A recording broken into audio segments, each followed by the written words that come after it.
Hey guys, I'm Pen, and this is a pen.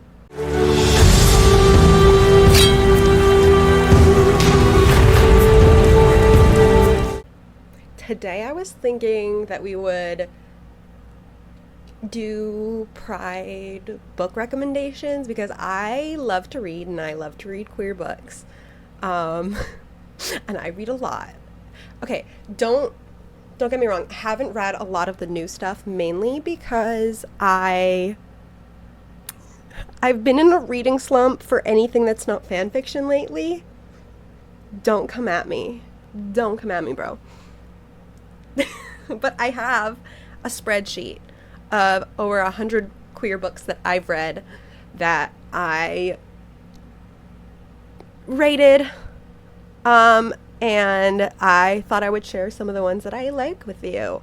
Mind you, I've read some of these like a really long time ago, and so I might not remember a lot of plot or synopsis. I'm also really bad at explaining, like shortening a synopsis to something that's like not just telling the entire story. So we'll see how this goes. I'm gonna go for the ones that are like the 5 out of 5s. I have the first one is Count Your Lucky Stars by Alexandria. Is it Alexandria Bellefluer or Bellefluer? I don't know how to pronounce that name, but this is like a kind of 3 series, but each book is a standalone of the first, I think, book is queer. The middle one is about 2 related characters to those first characters, and I think it's a straight story, but I'm not 100% sure. I haven't read it. And then the third one is also queer, and it's A Women Love Women. We love. It's a romance. It's a friends to enemies to lovers, and I do remember this. It's so good. It is on the spicy side. Be alert. You know, maybe just like be aware. But it is very good, and I think my comments were that it was so cute, and I'm pretty sure that I own it somewhere on my shelf. Oh, it's probably out. I put all my gay stuff. I put all my queer books out in the living room on my little bookshelf in the living room. So it's out there, but I promise that I have it. Okay. Next one that I have is a 5 out of 5 is Heartstopper. Oh my god. Obviously, if you haven't read Heartstopper or watched Heartstopper, you must have been living under a rock because it's huge and it's amazing, and all of the accompanying books are so good, and it basically follows the main Heartstopper graphic novels follow Nick and Charlie, who Charlie is gay and had been outed the year prior and is dealing with some situationship with this guy named Ben, and he meets Nick, who is a rugby lad, and they become friends, and Charlie has a lot of friends, and there's trans representation and ace representation, and everything is so good. There's like so much representation, and it's a teen story that doesn't feel over matured, and it's beautiful, and you get to see real teen hardships and love, and it's just so good. And then the accompanying books are also really sweet, and they follow different characters within that universe that I don't know if you've met all of them, but I think they all kind of come into play at different points, and they also follow a lot of queer stories, and I would just highly recommend any Alice Oseman book that you can get your hands on. I want to own every single one of her books at some point. One day. Okay. I love it. This is by Annabeth Albert, and it's technically, I think, the True Colors duology or series, and there's 2 of them, and there's Conventionally Yours, and there is Out of Character, and both of them are men loving men, and the first one, I think, is like an enemies to lovers, and there's a road trip era, which is adorable, and there's a lot of nerdy, and like, I don't think there's D&D. No, there's a lot of like nerdy, a little bit of cosplay. These are also a little on the spicy scale, and there's definitely like some kind of tabletop game that you play, and I'm not remembering what it is. I forgot to do Heartstopper. Okay, wait. Okay. Numero uno, Heartstopper has trigger warnings. It deals with a lot of eating disorder, depression, self-harm, bullying, homophobia, and slurs. Please, please, please be aware before you go in and read that. I do not want anyone who will be triggered and hurt by these to read it without realizing. My notes on them were I fucking love these books with my whole heart. They aren't finished yet, but there will be more, and they just made a Netflix show, and it's getting a season 2 and 3, and it's one of the best TV show adaptations I've ever seen. Okay. And then another Alice book that I love. I love this book, Alice Never Fucking Misses, which is correct. And the same goes for another Alice Oseman book. I said this is a good book. It's not what I expected, but I enjoyed it. And then if we go back down to what I was talking about before... Sorry, I'm jumping all over the place. I had no plan for this. I just decided to sit down and film it. I said, I fucking love this book, which, true, I own them now. And then I said, this could technically be a standalone, but the first book is so good and it'll help you understand the world better. So that's with Conventionally Yours and Out of Character. And then we continue on. Oh, Leah on the Offbeat. I love Leah on the Offbeat. Okay. It is like a spin-off? It's an accompaniment, like the second book to Simon versus the Homo Sapien Agenda, which is what Love, Simon was based off of. It basically follows Leah, his friend in the first one, and it follows her story and her by self-understanding. What? Coming of age? No. Exploration, her exploration of her being bi, and it is a friends to lovers, and I love it so much. And I wrote, you definitely have to read Simon versus the Homo Sapien Agenda first, because it adds so much, so you get a lot more context to like everything that's going on in Leah on the Offbeat. And that's by Becky Albertalli, and I don't think I put any trigger warnings for that one. So next, I have What If It's Us. I have read What If It's Us so many times. It is by Becky Albertalli and Adam Silvera, and it is the first in a, as far as I know, a duology. Did I read the next one? I think I read the next one, but I don't remember. Because I bought it. I own the second one, but I don't own the first one. And I think I did read it. And I think it's Here's to Us. And I think... Yeah, I definitely read it. Okay, anyways. It's a Men Loving Men.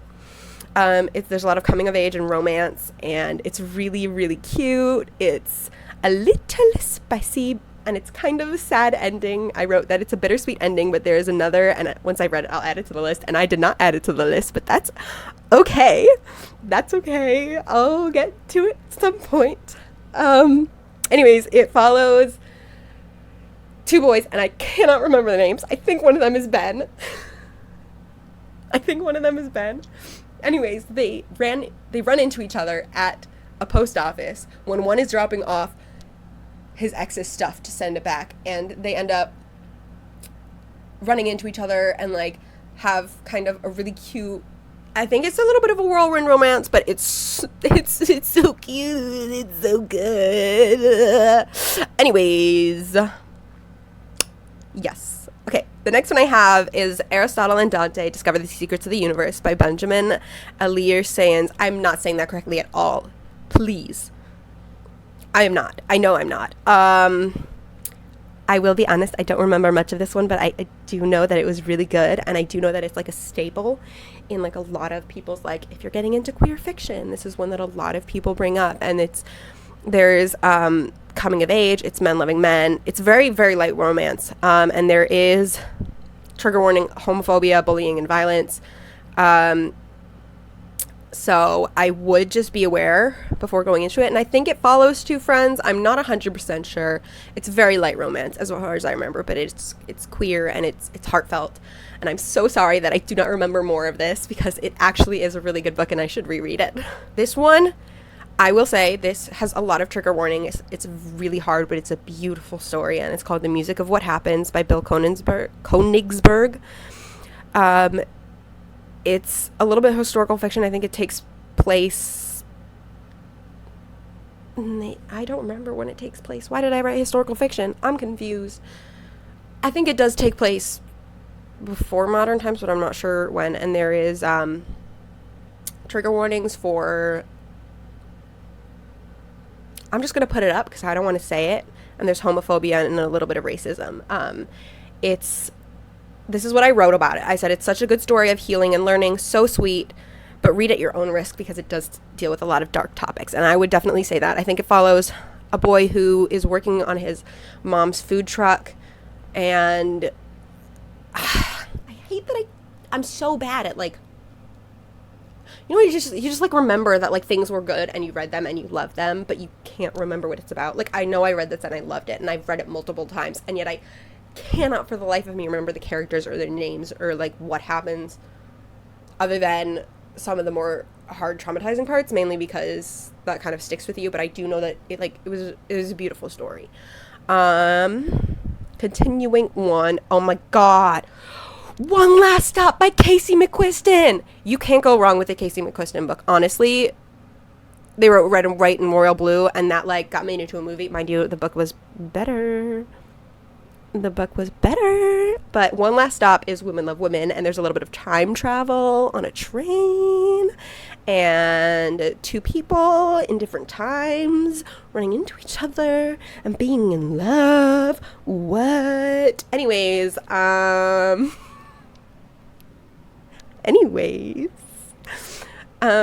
this is also 18 plus. So is Red, White, and Royal Blue, but I'll get to that in a second. And I wrote, it's so fucking good. Casey McQuiston does not miss. And I am correct in that. I still haven't read, I think it's Sharon Wheeler. I Kissed Sharon Wheeler or something like that.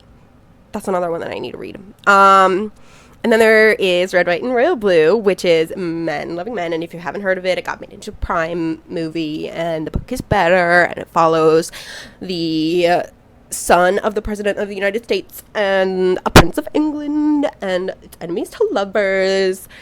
And there's a little bit of homophobia, be aware.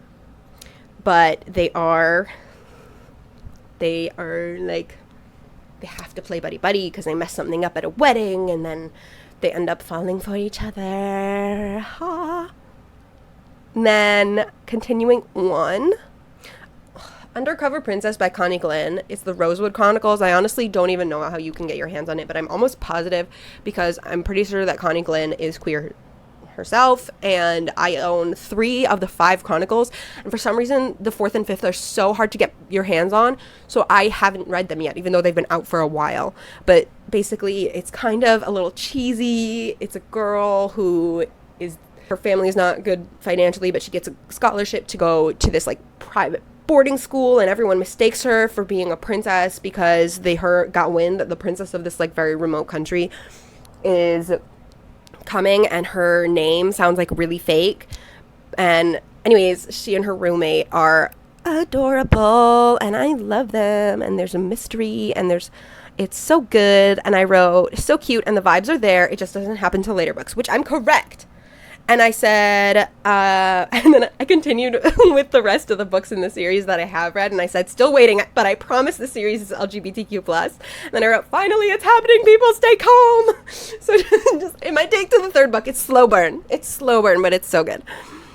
Next, we have, okay, the next, like, 5 out of 5 I have is, so this is Ever After by F.T. Lukens. It's fantasy, it's Men Loving Men, and it's romance, and it's fantasy, and it's basically, like, they win, you know, like, the good guys win, and then this is what is after. This is, like, they won the battle together, and now they have to figure out, like, what's next kind of thing. And it's, like, not really unrequited love if we're tagging it on AO3, which is kind of how I did all the tagging, because, like, I kind of just wanted people to look into what they were interested in, but this does not give me much context about what was actually in the books. It's a problem, but it's okay. It's okay. Anyways, I said so sweet. I am absolutely in love with this world and the characters. It's such a heartwarming story. Next one I have is Georgia Peaches, Another Forbidden Fruit. Oh my god, I love this one. It's by J. Robin Brown, and it's Women Loving Women, and it has to do with, I think, if I'm remembering correctly, a queer girl moves to a more conservative area and has to pretend that she's not out, and she falls in love with someone who can't be out, and then it's enemies to lovers, and it's cute, and I love it, and there's trigger warning, there is homophobia, so just be forewarned. And I wrote, oh my god, this book is so cute. It deals with religion, which might be difficult, but I love it. So just be aware that there's like conservative and like religion dealing with it and whatever. But it's so good, and if you think you can handle it, you should definitely read it. It's just called Running with Lions by Julian Winter, and I think also this is like an 18 plus, 17 plus. There's deals with homophobia again. It's like boarding. Is it what am I looking at? No, it's a sports camp. I don't know what I'm talking about. I can't read this spreadsheet. Anyways, there's coming of age, and it's a romance, and I just remember that it was good, and that I would read it again, and that I wanted to own it. I'm so sorry. I'm so bad at these. If you're still sitting here, thank you. Check out the books. Maybe I'll put them in the description so that you can look at them. I don't know. The next is The Summer of Everything, again by Julian Winters, and there is a coffee shop and a bookstore, and it's cute, and I still don't remember it, and I feel bad because I know that I put it as a 5 out of 5 when I rated it, but everything leaves my brain because I have a bad memory. Bloom by Kevin Panetta. It's a graphic novel, and it's a coming of age, and there's like a little bakery romance, and it's so cute. Trigger warning for a little bit of homophobia. And I wrote, this is such a sweet book, and I loved it. I just wish there was a little more to the story. I think that meant like I wanted it to go on a little longer. Like I wanted the story to continue. Next, we are like halfway through right now. This is going to be a while. It's okay. And there are a lot of books in the Grishaverse. So the main trilogy is not particularly LGBTQ or queer, but the subsequent duologies are. Specifically, Six of Crows and Crooked Kingdom, because it's not the main story, but there is a queer couple, and we love them. And if you've watched the show, you know who it is, and it's so cute. And obviously, you learn a lot more about them in the books, and it barely happens in the books. It happens differently than the show, as well as there's less of it, but it's there, which is kind of a little bit why I like the show a little more. I feel like you got a little bit more of the characters being in love and queer. And then also, in The King of Scars and Rules of Wolves, there is a little bit of trans character, kind of. I think that's what it was going for, and also like women love women and bi and being cute, and I love it. And I will tell you that there is mentions of past, and so you need to be careful, as well as some other stuff and major character death. There's a lot of like heist and fantasy and stuff. I'm gonna put everything in the description so you can look up the actual synopses. But I'm just giving my little recs. I'm just giving my little recommendations. I'm just giving my little bit of recommendations. Anyways, for these I wrote, this one doesn't have much LGBTQ plus romance, just hints that it might happen, but I love the Grishaverse, and if you do too, you should read this. This finally gets a little gay romance. Love this one so much. I love the representation. There's romance between a bi woman and a trans female to male character. Starts off when he's still presenting as a woman. Just so good. I love this duology. But there isn't much gay romance in the first one. And then Also, so good. Still not crazy amount of gay romance, but they get together and kiss. Love. I love sweet little stories. I'm happy when they get together and they're happy. The end. Continuing on. The next one I have is The Song of Achilles by Madeline Miller. If you haven't already read it, where have you been? Where have you been? It's about Achilles and Patroclus, if I'm saying that correctly, which is basically real life people in ancient ancient Greece. Anyways, there's Greek mythology, there's romance, there's coming of age, Achilles and Patroclus, if I'm saying that correctly, and there is a major character death, just be warned. It's sad, but I wrote, oh my god, this book will be the death of me. Be prepared to cry our eyes out. I cried my eyes out. Basically, I think they were like childhood friends, and it's to lovers, and it's so good, and it's so cute, and then you cry, and then you cry, and also ancient Greece was very gay, so do with that as you will. Anyways, I think I also wrote that is an 18+ book. I've forgotten to do some of these. Another one, it's called The Gravity of Us. I remember this. There's a betrayal. There is space. I think one of them's a reporter. One of them is like the son of a someone who's going to be a student astronaut, if I'm remembering correctly. And I think the guy sells him out for a story or something. I don't remember. It was good. It's coming of age. There's romance. I wrote... Nope. I don't think I wrote anything for it. Wow, a lot of these are just like 3 out of 5, 4 out of 5, which I could make more if you want. I'm just going through so that we don't like get caught up on all of them. I don't want to like be here for an hour. I think this is the last one. It is called, The Perks of Being a Wallflower. It's just a gay side character, but The Perks of Being a Wallflower is like staple book, and it's very, very good. And trigger warning for homophobia, bullying, violence, and questionable consent. So I would say that the main story isn't really LGBTQ+, but it's a must read, and there's representation. So also, if you haven't read Perks of Being a Wallflower, where have you been? I guess if you're not a reader and you only watch the movie, which I think the movie doesn't include it, or it does a little bit, but it's different in the book. Anyways, I think that's it.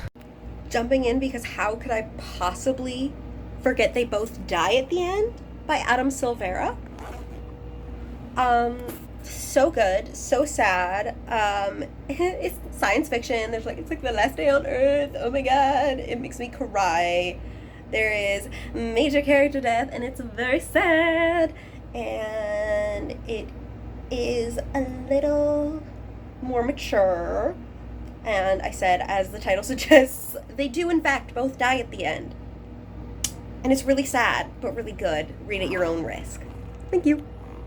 I also forgot The Princess and the Fangirl by Ashley Poston, and that one's really cute because it's like they're at a convention and there are lookalikes, but it's gay and women and they fall in love with each other. And what else did I write? Jeez. Did I write anything? I said, I don't think you have to read the first book to enjoy this one. You should read it anyway. It's not LGBTQ+, but it's so good. So there is a first book, and it does coincide. Anyways, yeah. I will make sure to put everything in the description. If you want a link to this spreadsheet that hopefully I'll actually update as I hopefully get out of my reading slump, because all I'm reading is fanfiction on AO3. Let me know, and I can put it in there. Anyways, do all the things like liking and subscribing and stuff. See you next time, I guess. Oh, I'm supposed to do a room tour because I moved. I'll do it when I clean my room next. Like, subscribe, everything. Mwah. See you next